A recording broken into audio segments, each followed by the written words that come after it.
ជំរាបសួរបងប្អូនទាំងអស់គ្នាខ្ញុំបាទ Mrbunlee សូមស្វាគមន៍មកកាន់វីដេអូរបស់ខ្ញុំអញ្ចឹងនេះគឺជា Xiaomi Redmi 10ហើយក៏សូមធ្វើការអរគុណដល់ក្រុមហ៊ុន Xiaomi Cambodia ផងដែរដែលបានផ្ញើទូរស័ព្ទមួយនេះមកឲ្យខ្ញុំតេស្ត review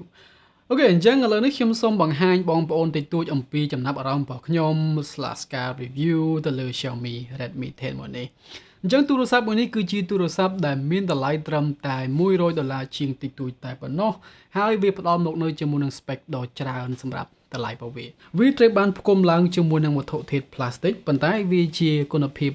គេហៅថា high quality plastic បងប្អូនហើយទៅលើការ design របស់វាហ្នឹងក៏វាមកស្អាតដែរបងប្អូនណាទៅលើការដាក់កាមេរ៉ា module វាហ្នឹងគឺវាតំណងសមជាទូរស័ព្ទpremium គាត់បានដែរមិនអញ្ចឹងវា plastic មែនប៉ុន្តែវាជា plastic high quality ដូចខ្ញុំបាននិយាយមកអញ្ចឹងហើយខាងឆ្វេងនេះខាងស្ដាំមិនខាងឆ្វេងទេវាភ្ជាប់មកនៅជាមួយនឹង fingerprint scanner នៅលើនឹងតែម្ដងនៅខាងលើនេះគឺជាកន្លែងបន្ថយនិងបន្ថែមសំឡេងបាទអញ្ចឹងវាពិតជាល្អមែនទែនទៅលើការ design របស់វាសម្រាប់ទឹកលុយប៉ុណ្ណេះយើងពិតជាមិនអាចត្អូញត្អែទៅលើគុណភាពផលិតក៏ដូចជា design ទូទៅនៃទូរស័ព្ទមួយនេះមែនទែនឥឡូវមុននិយាយទៅលើផ្នែកខាងមុខរបស់ទូរស័ព្ទមួយនេះយើងឃើញថាចំណុចលេចធ្លោមួយទៀតហើយបាទអញ្ចឹងគឺអេក្រង់របស់វានឹង refresh រហូតដល់ទៅ 90Hz ឯណោះខ្ញុំគិតថាវាជាទូរស័ព្ទតែមួយគត់នៅក្នុងពិភពលោកថាអញ្ចឹងតែម្ដងទៅដែលមានតម្លៃត្រឹមតែ100ជាងតិចតួចតែប៉ុណ្ណោះបំពាក់ជាមួយនឹងអេក្រង់ 90Hz មិនមែន 120Hz ទេ 90Hz ហើយវាប្រើបច្ចេកវិទ្យាអេក្រង់ IPS LCD វា refresh នៅក្នុងកម្រិត 90Hz ដូចខ្ញុំបាននិយាយអញ្ចឹង3ដងហើយ 90Hz ប៉ុន្តែអា 90Hz នេះគឺ smooth ល្អបងប្អូនណាបងប្អូនមើលឃើញណាការអូសទីរបស់យើងហ្នឹងគឺ smooth ល្អមែនទែនហើយអេក្រង់របស់វាហ្នឹងមានទំហំ 6.5 អ៊ីនបាទអញ្ចឹងវាពិតជាល្អសម្រាប់បងប្អូនធ្វើការមើលវីដេអូមើលព័ត៌មានទៅលើ social media មួយចំនួនណា Facebook TikTok IG នេះវាជាអេក្រង់មួយមកស្អាតតែម្ដងកែមតែកែមប៉ុន្តែគាត់ថាទៅលើគុណភាពអេក្រង់ទូទៅតែម្ដងខ្ញុំគិតថាវារៀងស្ទើរបន្តិចបើសិនជាគាត់ធ្វើការ calibrate អេក្រង់ហ្នឹងឲ្យល្អជាងមុនបន្តិចល្អជាងនេះបន្តិចណាបើអញ្ចឹងវាពិតជាល្អតែដូចខ្ញុំបាននិយាយមកអញ្ចឹងតម្លៃវាប៉ុណ្ណឹងយើងពិតជាមិនអាចត្អូញត្អែបានទេបើអញ្ចឹង$150យើងបានអេក្រង់ 90Hz Full HD Plus កែមតែកែមហើយវានេះស្អាតមែនទេណាអញ្ចឹងខ្ញុំគិតថាយើងមិនគួរត្អូញត្អែទេមកល្មមឲ្យប៉ុណ្ណឹងបងប្អូនណាអេក្រង់វាគឺអូខេតែម្ដងអញ្ចឹងឥឡូវយើងចាប់ផ្ដើមនិយាយទៅលើកាមេរ៉ារបស់វាបាទអញ្ចឹងបងប្អូនឃើញថាវាមានកាមេរ៉ារហូតដល់ទៅ4គ្រាប់ឯណោះនៅផ្នែកខាងក្រោយកាមេរ៉ាខាងក្រោយរបស់វាបាទអញ្ចឹងសម្រាប់បងប្អូនដែលចង់បានកាមេរ៉ាច្រើនសម្រាប់ទឹកលុយតិចអញ្ចឹងណាបាទអញ្ចឹងវាមាននៅចំណុចទាំងអស់នោះសម្រាប់បងប្អូនខ្លះមួយចំនួនគាត់ចង់បានបងមានទូរស័ព្ទណាមានតម្លៃ$100មានកាមេរ៉ាមានផ្នែក3ផ្នែក4អញ្ចឹងហ៎អញ្ចឹងវាមានបងប្អូនមិនធម្មតាទេតម្លៃ100ជាងមានកាមេរ៉ា4គ្រាប់ឯណោះនៅខាងលើនេះគឺជា lens ទូលាយប្លង់ទូលាយយើងហៅថា wide angle lens បាទអញ្ចឹងវាមានទំហំ8 megapixel ហើយនៅចំណុចកណ្ដាលនេះខាងក្រោមគេនេះគឺជា lens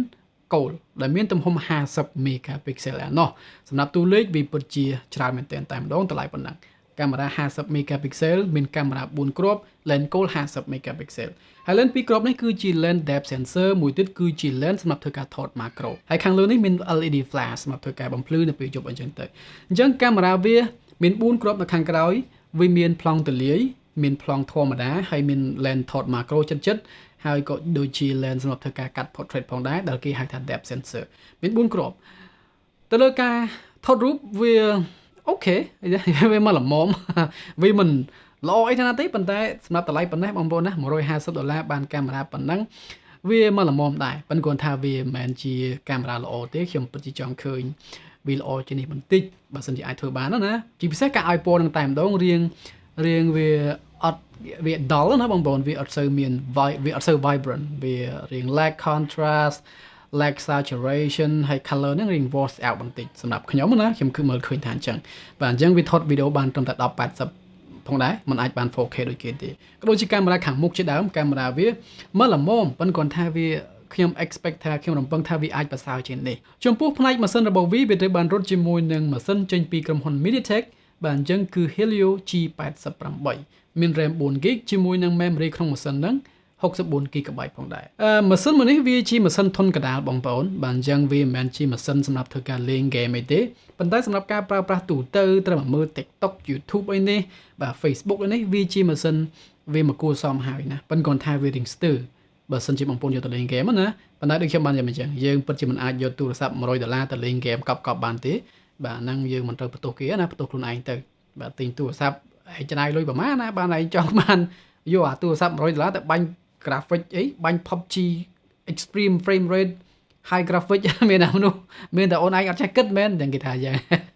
អញ្ចឹងបើសិនបើវាអញ្ចឹងវាមកល្មមបងប្អូនបាទអញ្ចឹងខ្ញុំឃើញថាអេក្រង់វា120សំទុះ 90Hz ប៉ុន្តែដោយសារម៉ាស៊ីនវារៀងស្ទើរណាពេលខ្លះទៅរៀងតាក់ដែរបងប្អូនវាអត់សូវ smooth អីម៉ានទេចំពោះ speaker របស់វាមាន2គ្រាប់បងប្អូនខាងលើមួយខាងក្រោមមួយឥឡូវយើងតេស្តឲ្យបងប្អូនមើលបន្តិចតែម្ដងទៅសូមបើកពងកញ្ចក់បន្តិចបងប្អូនណាទៅលើ vibration វាបងប្អូន touch នៅលើ keyboard ហ្នឹងទៅ vibration វាហ្នឹងគឺល្អមែនទែនតែម្ដង vibration motor រំញ័ររបស់វាណាបើអញ្ចឹងវាញ័រល្អមែនទែនសឹបគឺ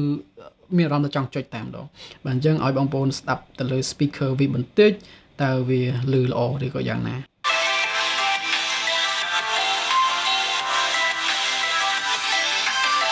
អូខេបាទអញ្ចឹង speaker វាមកអូខេបងប្អូនបាទអញ្ចឹងវាលាន់ចេញពីខាងលើមួយខាងក្រោមមួយ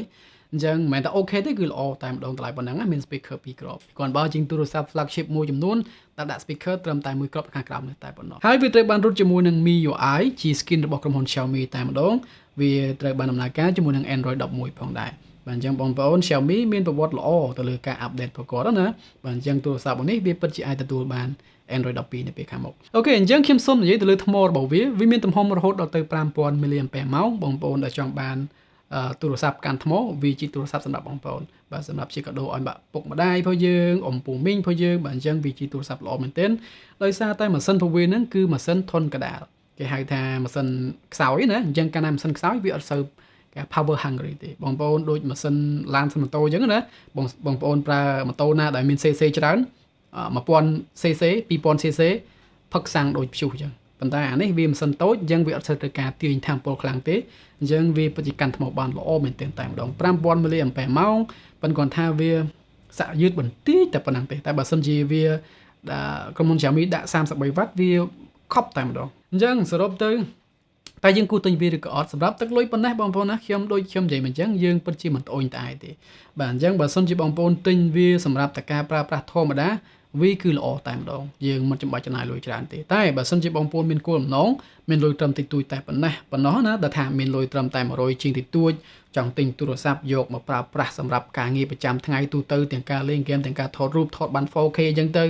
កាមេរ៉ាស្អាតអញ្ចឹងទៅសាកលឿនអញ្ចឹងទៅអេក្រង់ OLED អញ្ចឹងទៅអញ្ចឹងវាមិនមែនជាទូរស័ព្ទសម្រាប់បងប្អូនទេវានៅស្ទើរមួយចំនួនដូចជាថ្មវានឹងសាក់យឺតបន្តិចអេក្រង់វានឹងវា IPS LCD វា 90Hz មែនតែវា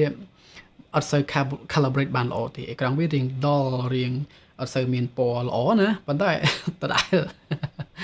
បាទអញ្ចឹងនេះគឺជាអ្វីដែលខ្ញុំចង់ចែកចម្លែកនៅក្នុងវីដេអូនេះបងប្អូនតម្លៃវា